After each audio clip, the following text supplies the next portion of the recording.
क्या आप जानते हैं हमारे शरीर में ही नेचुरल पेन किलर बने हुए हैं। जी हाँ, इन्हें कहते हैं एंडोर्फिन्स। ये वो हार्मोन है जो हमें दर्द भुला देते हैं और मूड को इंस्टेंटली अपलिफ्ट कर देते हैं।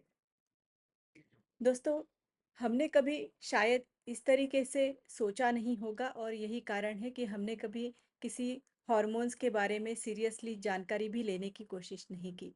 एंडोर्फिन को आप इस तरीके से समझ सकते हैं जैसे कि मान लीजिए जब भी आपको हँसी आती है या फिर आप कोई वर्कआउट कर लेते हैं या फिर अपना कोई फ़ेवरेट म्यूज़िक सुनते हैं, तो शरीर खुद हैप्पी केमिकल्स को रिलीज़ करता है। ये आपको रिलैक्स, एनर्जेटिक और खुश महसूस कराते हैं। इसीलिए कहते हैं laughing is the best medicine, क्योंकि हंसी से ही एंडोर्फिन बूस्ट होते हैं। मान लीजिए आपका दिन बहुत स्ट्रेस से भरा हुआ है। अगर आप 15 मिनट के लिए भी ब्रिस्क वॉक कर लेते हैं या फिर कोई भी पसंदीदा गाना 10 मिनट के लिए सुन लेते हैं, तो आपका माइंड इंस्टेंटली हल्का और फ्रेश महसूस करने लगेगा। ये मैजिक है एंडोर्फिन का। शायद यही बहुत सारी ऐसी छोटी-छोटी बातें हैं जो इन्हें बूस्ट करती है। चलिए उसके बारे में जानते हैं। रोज़ाना कम से कम 20 से 30 मिनट तक एक्सरसाइज कीजिए। हँसी, मज़ाक, सोशल बॉन्डिंग को अपनी ज़िंदगी का हिस्सा बनाइए। म्यूज़िक, डांस या फिर थोड़ी-सी क्रिएटिव एक्टिविटी से एंडोर्फिन नेचुरली बढ़ना शुरू हो जाते हैं।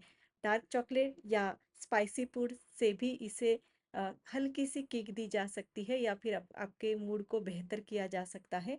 इन्हें करने के लिए आप ना सिर्फ एंडोर्फिन इन्हें करने से आप ना सिर्फ एंडोर्फिन बढ़ाएँगे, लेकिन आपका मोटिवेशन, इम्यूनिटी और मेंटल हेल्थ में भी ये नेचुरली सुधार लाएगा। तो इसके बाद जब भी स्ट्रेस या हल्का दर्द महसूस हो, याद रखिए आपके बॉडी के अंदर ही है एक नेचुरल हीलर, एंडोर्फिन। दोस्तों, ऐसे ही साइंस बैक हेल्थ इंफॉर्मेशन अगर आप सुनना चाहते हैं तो हमारी ऑनलाइन कम्युनिटी का हिस्सा ज़रूर बनिए। इसी इन्हीं सारी चीज़ों को आप डिटेल में समझेंगे और हम हमारी हेल्थ को और अच्छी तरह से अगले पायदान पे लेके जा सकते हैं। और इसी हॉर्मोन्स के सीरीज़ में कल हम समझने वाले हैं हमारे रिश्तों और कनेक्शंस को मजबूत बनाने वाले हार्मोन के बारे में। जी हाँ, ऑक्सीटोसिन के बारे बारे में। So stay tune.